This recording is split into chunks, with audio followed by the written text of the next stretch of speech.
For years, I've heard conspiracy theories about the Denver airport. Underground tunnels, secret societies, and even creatures hidden in plain sight. I never believed any of it till I started getting voice messages from strangers claiming to be trapped in a labyrinth miles below the airport.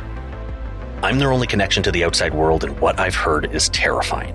I'll share what I've pieced together, and maybe you can help me figure this out. Listen to Escaping Denver, free on Apple Podcasts, Spotify, or wherever you get your favorite podcasts. Something is out there. Please, help me help them. As the Derek Chauvin trial continues, a question that's been asked, is what has the result been in the United States and cities which slashed police funding following the death of George Floyd? Randy Peterson is a senior researcher for the Policing Initiative at the Texas Public Policy Foundation. He's a former law enforcement officer, and he was featured in a recent piece for the Washington Times titled "Cities That Slashed Police Funding Inundated by Spike in Homicides." Mr. Peterson, thanks very much for coming on the show. Just quoting... Hi, Yeah, great to have you here. Just quoting from what you said, at its core, the idea of defunding the police was aimed at either punishing the police, all of the police, for what happened in George Floyd, to George Floyd, or abolishing the police completely. Would you speak to that? Sure. I think, before this entire the incident happened, before all the rioting, we had never really even heard of defunding the police as any kind of a serious commentary. And it got a lot of traction right away once the George Floyd incident happened.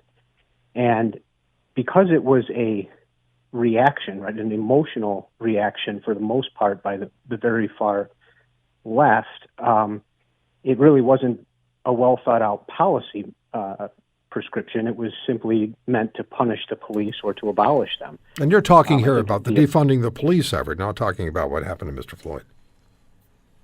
Oh, right. I'm sorry, what happened with Mr. Floyd as far as the... you're talking about the defunding the police effort. You're not commenting on what happened to Mr. Floyd. You're talking about what happened after the initiative was started to defund the police, which you hadn't heard of before, and I frankly hadn't either. Right. Yeah, no, the incident with Mr. Floyd was tragic. We're going to find out with the trial going on now whether or not it was actually murder. And I think that there's been arguments ever since then that may be charging too much on it. However, the idea that somehow the 800,000 police officers in the United States were responsible for that is really not fair. It's not fair to law enforcement. It's not fair to the communities that have been burned as a result of that kind of a response, that somehow blaming all police by association. Yeah, you wrote in part, defunding the police forces or departments to cut everywhere, including training. That's what the result would be. That means less capable officers will be patrolling our streets, and it increases the likelihood of a bad use of force decision, and the resulting viral videos will set more cities on fire. Defunding police will have a rather tragic downstream effect on police and community interactions, and will guarantee more, not fewer, incidents like the ones that have caused the protests and the riots. So defunding the police, it has begun in some cities, Mr. Peterson, as you point out. What's the result been? Well, it's going to take a while for us to see those results. We've seen some dramatic increases in violent crime in almost all of our major cities. Some, or maybe most of those, have toyed with the idea or actually done some defunding.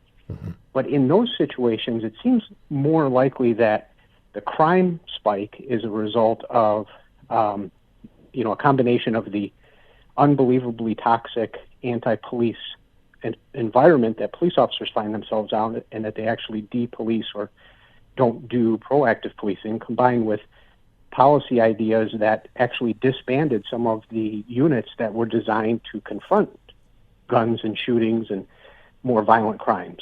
New York and Portland are an example of that. They got rid of the units that are the tip of the spear in combating that, and we saw correlating rise in those kinds of crimes.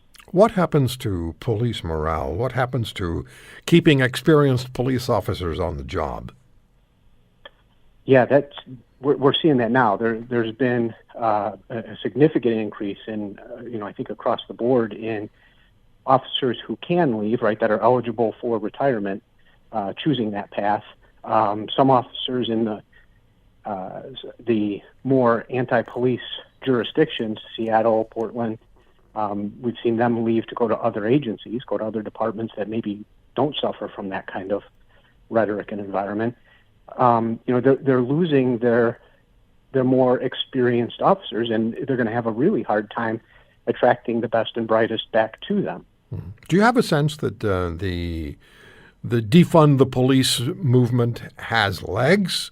Do you have a sense, or is there evidence that municipalities are actually taking this seriously and are addressing it, are actually moving to defund police forces in a major way, or not?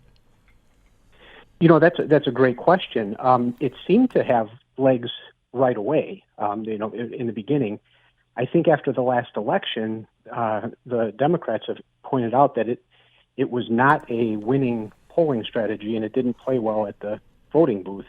I think even former President Obama commented on that was a bad idea to adopt that kind of a philosophy as almost a party platform. Okay. Mr. Peterson, I'm sorry. I have this bad habit of not watching the clock, and it gets away from me. So I do it all the time. I appreciate you coming on the show and talking to us about it. It's the United States, what's going on in the U.S. If you want to hear more, subscribe to The Roy Green Show on Apple Podcasts, Google Podcasts, Spotify, Stitcher, or wherever you find your favorites. And if you like what you hear, leave us a review and tell a friend. I'm Roy Green. Have a great weekend.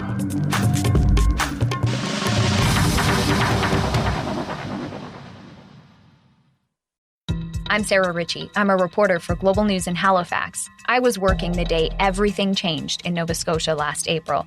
My team has spent the last year asking tough questions about how a gunman disguised as a police officer murdered 22 people over 13 hours. On our podcast, 13 Hours Inside the Nova Scotia Massacre, we examine this tragedy hour by hour. We're learning there's a lot more to this story. Listen to all 13 episodes now on Apple Podcasts, Spotify, or wherever you find your favorite podcasts.